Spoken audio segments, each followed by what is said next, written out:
Di mana Pak ya? Ini Bang, anak-anak tahu, anak-anak Ya. sini juga Bang. Kita tahu bang, sini dulu bang. Jadi gue mau ke dalam dulu, mau memenuhi panggilan polisi. Gue klarifikasi, habis ini kita ngobrol ya. Iya. Karena gue mesti bisa tahu jawabannya atau perkembangannya setelah masuk ke dalam gitu. Tapi berarti apa yang dibawa membenarkan ya untuk sudah hari membuat laporan terlebih dahulu baru di BAP ya? Apa gimana maksudnya? Iya, pokoknya gue udah laporan, terus ini sekarang gue diminta keterangan, namanya gue nggak tahu, namanya BAP atau apa gue nggak tahu deh. Tapi udah membuat laporan ya? Berarti Udah, laporan udah dari minggu lalu. Berarti hari ini jadwalnya pemeriksaan. Pemeriksaan atau klarifikasi gue nggak tahu. Nah, itu barang bukti apa, alat bukti apa yang untuk memperkuat laporan, apa yang dibawa hari ini? Ada berkas-berkasnya segini setumpuk. Dan jangan lupa itunya, siapa namanya? Ya, berkas. Berkasnya nanti dibawa turun juga, dari ketinggalan. Terkait bukti pembelian mobil itu. Oh iya, semua ada. Pokoknya udah gue bawa semua keterangan dari banknya, rekening koran dari bank pada hari itu, dia transfer yang ternyata enggak, itu semua udah ada semua. Nanti habis ini gue pasti kasih keterangan kok. Iya. Oke, udah tinggal. Habis ini pasti. Oke, Tiga. Masuk aja. Masuk aja capek ya. Foto buat thumbnail mas katanya. Yang mau foto. Itu orang dibilang. Mau gue ajak jalan kawan, mau ajarin saya. Ya. Sekarang masuk suatu media. Media apa ya? Ini Mas Buya 16 dia. Media apa? Benar nggak itu? Media gathering kali. Benar nggak dia? Acara. Mau jadi wartawan. Mempunyai satu ID card. Tapi udah ada ID cardnya katanya. Benar apa enggak? Nggak bisa buka. Ini pertama kali gue diperiksa seumur hidup, diperiksa di kantor polisi ya sebagai pelapor berarti ya. Taruh aja, Bang. Pelapor. Iya. Nah, Ya, gimana Pak Billy Aman, tadi di Berondong berapa pertanyaan sama penyidik sendiri dan perihal apa sih benang merahnya dari pemeriksaan itu sendiri? ada kerugian berapa Mas? Iya. Kerugiannya? Ya pokoknya sesuai dengan bukti yang udah disampaikan, dia meminta saya untuk mentransfer 100 juta ya. 100 juta ada lagi? Hanya 100 juta? Iya, 100 juta. Saya sih jalani proses gitu. Kalau emang ini dan ini emang ini adalah pidana ya, Bang ya. Dan ini kalau ya kalaupun nanti masalah uang saya balik ke pangkal, saya udah nggak peduli lah udah. Kita serahkan sama polisi karena saya percaya dan saya yakin polisi bisa menangani kasus ini dan juga menjalankan kasus ini secara profesional. Kejadiannya itu awalnya awalnya saya dibohongin dan diiming-imingi ya, itu pas lebaran. Kemarin persis lebaran. Pas lebaran. Orang sakit jiwa atau segala macam bisa tutup itu saya nggak ngerti karena saya bukan ahlinya. Karena saya di sini nggak mau berbicara di luar konteks saya sebagai saya nggak ngerti gitu kan. Karena saya nggak mau jadi blunder, jadi bahan tertawan. Kan banyak orang sekarang bukan pada kapasitasnya dia bicara bahwa dia bipolar akut tingkat apa gitu. Akhirnya kan jadi badut kan, jadi ketawaan. Kalau saya nggak mau, saya no comment, saya nggak ngerti. Ya tahu pasti ya pihak polisi yang pasti akan mendalami kasus ini lebih dalam lagi dan sampai akhir ini saya diundang untuk klarifikasi, berarti kan kasus ini udah jalan Bang ya. Udah dalam proses, udah LP gitu kan. Dan Dennis juga minggu depan akan dipanggil kayaknya nih. Nah, gue kan kenal dia gara-gara lu. Iya juga sih, iya. Lu udah enak udah balik Laporan lu sendiri duitnya. itu kapan sih Mas Buya? Tanggal berapa? Kenapa? Laporan sendiri itu tanggal berapa? Laporan tuh minggu lalu. Tanggal? Lupa tanggal berapa ya? Iya. Maksudnya untuk Iya. laporan ini mungkin memberikan efek jerah apa untuk mempidanakan dia atau seperti apa? Gini, saya mengharap jadi jangan jadi penipu terus gitu. Oke, setelah laporan kemarin apakah ada komunikasi dari pihak sudah ke pihak Kapolri sendiri mulai pengacaranya atau seperti apa? Nggak ada ya? Nggak ada sama sekali. Bentuk ancamannya kemarin, saya tadi kan sempat menyinggung soal Digertak dan ada Ya, ya. Anjak sendiri gimana Pak Billy? Yang membuat saya akhirnya melaporkan ya karena saya diancam digertak, katanya ada pasal pengancaman, dan saya nggak ngancam sama sekali, terus UU ITE dan lain sebagainya, terus saya diomel-omelin, dimarah-marahin, dan menurut saya udah umur 40 tahun ke atas, di mana-mana sama orang yang jauh di bawah saya umurnya, saya baru kenal juga, dan dia membohongi saya, itu apa ya, ego saya akhirnya ya timbul lah. Bukan ego sih sebenarnya, adalah biar ada efek kalau dia tidak melakukan hal ini lagi.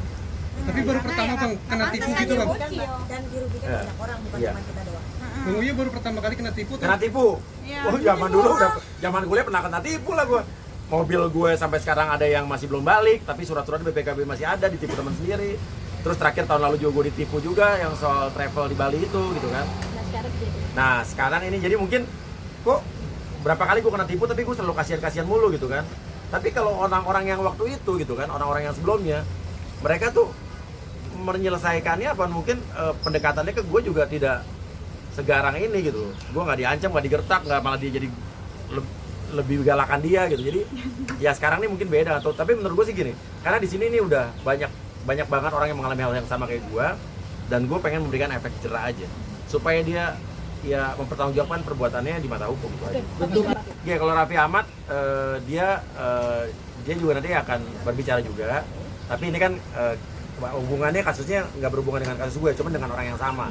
Jadi ya itu Raffi atau pihak yang Raffi yang akan harus kasih keterangan sih, walaupun ada beberapa orang yang berhubungan dengan kasus itu kemarin udah sempat datang ke podcast saya. Kayak hari ini saya juga upload yang namanya dipinjem sama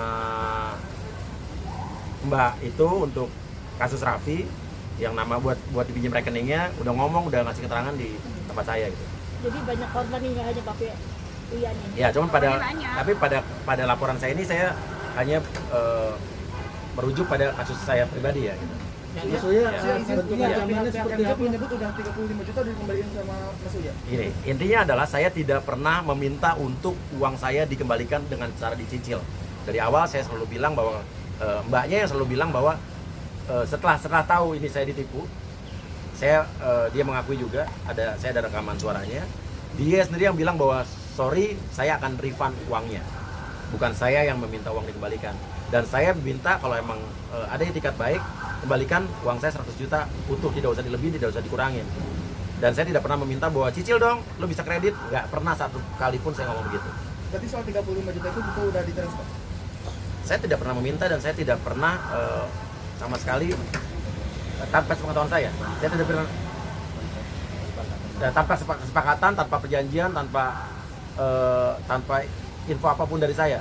Jadi ini biar saja polisi yang menangani kasus ini dan mendalami kasus ini. Berarti Mas Uya mentransfer tanpa kesepakatan ya? Tanpa kesepakatan dan tanpa sepengetahuan saya. Untuk kasus-kasus yang lain yang dijadi tersangka saya malah nggak tahu kasus apa dan di mana gitu.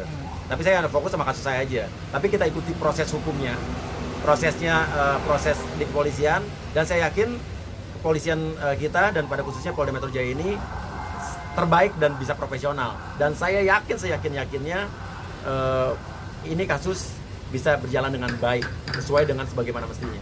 Saya yakin. Mas Uya, pengacaranya sendiri menyebutkan jika ini masuknya ranah perdata bukan pidana, itu bagaimana ya? Pengacaranya tahu kasusnya dia juga kagak.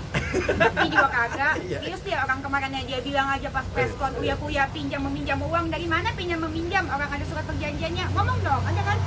Nggak ada. Semua bukti-bukti Asbun. Itu asbunnya, asal bunyi. semua bukti-bukti udah saya kasih ke dalam. Dan contohnya gini ya, kalau kita ngomong pengacara. Mas Uya, maaf, Ya. bukti-buktinya apa aja Mas Uya? Bukti surat semua, perjanjian. surat perjanjian ada, bukti transfer, bukti chat lengkap, bukti rekaman pembicaraan, suara, dan rekening koran saya juga sudah ada yang dari bank sudah diminta.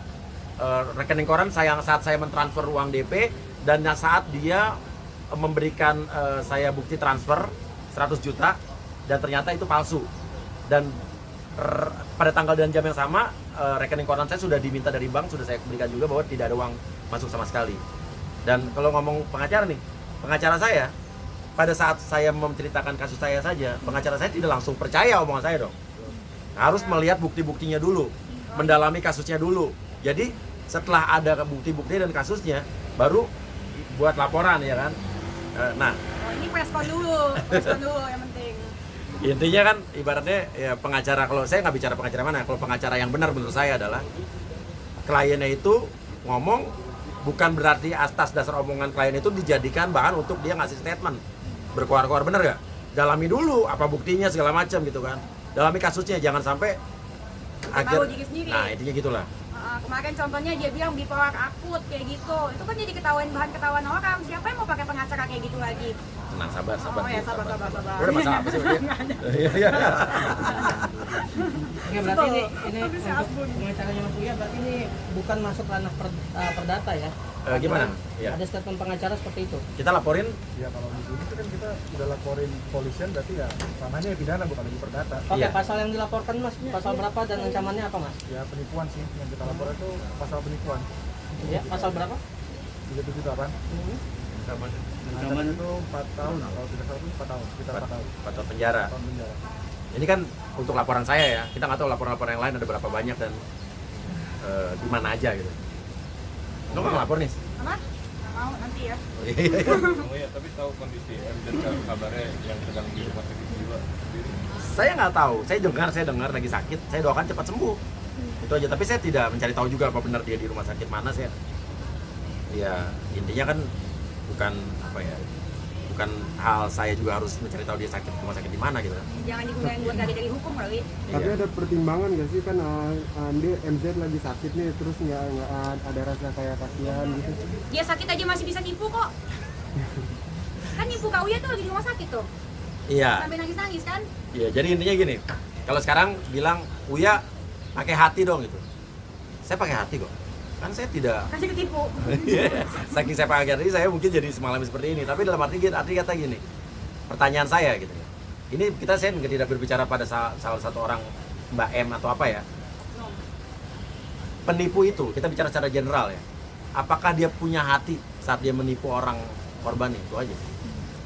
Tapi maksudnya Iya. sendiri ada diiming-iminginya sih awalnya sampai akhirnya Oh. uang 100 juta itu kan nggak terima. Ya jelas dalam arti kata sampai saya akhirnya mau transfer uang 100 juta berapa bodohnya saya gitu kan. Walaupun mobilnya belum saya lihat, itu kan karena bujuk rayu dan iming-iming. Sampai nangis-nangis. Sambil nangis-nangis bilang buat ini, buat itu, minta dikasihani. Dijanjikan bahkan begini. Jadi ya akhirnya dengan bodohnya saya emang nggak malu saya bilang saya bodoh gitu kan. Emang saya bodoh. Pada saat itu akhirnya saya mentransfer uang itu. Walaupun mobilnya saya belum lihat, dan ternyata mobilnya nggak ada, mobil orang lain, intinya gitu. Dan yang perlu saya tekankan adalah ini bukan masalah hutang piutang. Dari awal ini adalah masalah jual beli.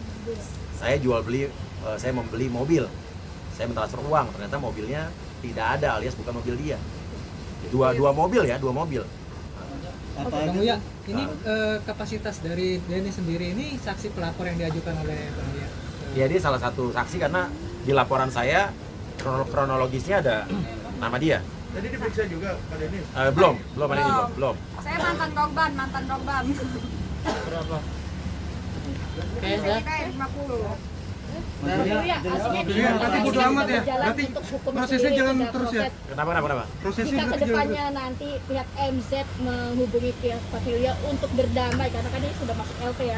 Gimana Papilia? Gini, Jangan mau. lihat ke depannya ya. Tapi intinya dari awal dulu waktu ini kasusnya belum panjang, saya udah bilang bahwa saya nggak mau panjang-panjang nih kasus, nggak mau jadi panas gitu kan. Saya udah tawarkan untuk ayo damai dan selesaikan. Saya udah pernah tawarkan itu intinya. Nah sekarang ikutin prosesnya aja. Oke, berarti Iya. tutup ya jalur damai. Ya kita serahkan sama yang berwajib, sama polisi. Kita percaya kepolisian ini, kepolisian Indonesia, kepolisian negara Republik Indonesia dan khususnya Polda Metro Jaya sangat profesional dan saya percaya bisa mendalami dan menjalankan kasus ini secara profesional dan benar. lanjut terus ya Bang ya? Berapa sih maksudnya? Dua mobil itu harganya ditawarkan 1,2 miliar untuk dua mobil. Iya. Udah lihat langsung atau dikirimin foto bentuknya? Dikirimin fotonya BPKB suratnya dikirimin. Iya kan? Tapi kan habis itu kan mobilnya nggak ada. Oke, ada semuanya? Ada berapa korban semuanya yang sempat ketemu? Nggak tahu saya banyak dan saya nggak tahu. Kalau ini saya pada hari ini saya fokus pada laporan saya pribadi aja. Maksudnya pemanggilan kembali nanti? Belum ada. Karena Astrid juga nanti akan dipanggil ya sebagai saksi juga gitu. Hari ini khusus saya yang diperiksa. Nggak ada. Tapi pertama kali Denny sudah sempat ngomong waktu itu, ingat-ingat. Kak ini orangnya benar nggak sih? Berapa kali kan Nah, nanya. gue nggak tahu dia nanya begitu karena dia udah transaksi mobil sama si Dennis, ya kan? Nah, tapi dia nggak cerita ada apa, tapi itu kan udah sign, udah sinyal kan? Tapi gue selalu bilang begini, kata orang, walaupun kata orang ini bagaimana, tapi dia tidak bermasalah dengan gue, ya gue berusaha untuk positive thinking dong. Walaupun jujur pada saat dia datang ke tempat gue instastory dan habis itu orang-orang teman-teman gue pada bilang nih, ngapain lu sama dia gitu? Gue selalu berpikiran bahwa kalau dia bermasalah dengan orang lain, dia tidak bermasalah dengan gue, kenapa gue harus musuhin dia gitu? Tuh, Iya. gue menyesalnya akhirnya gue tidak mendengarkan kata orang, karena gue orangnya terlalu positif pada saat itu gitu. Mikirnya kan kalau orang jahat sama orang lain belum tentu jahat Jahat sama kita. Iya. Dia artis duit segitu aja kok dipermasalahkan gitu kan. Ini bukan masalah duitnya. Kalau sekarang akhirnya gue laporin polisi, effort gue yang gue keluarin, tenaga dan waktu juga kan banyak. Tapi bukan masalah uang akhirnya. Ini untuk kebaikan bersama agar ada efek jerah. Gitu intinya. Kalau dibilang maunya gue, ya gue nggak mau jadi capek kayak begini lah. Bolak-balik, cuman kan sekarang harus gue jalanin atas laporan gue. Cuman ya udah, semoga semuanya berakhir dengan baik ya.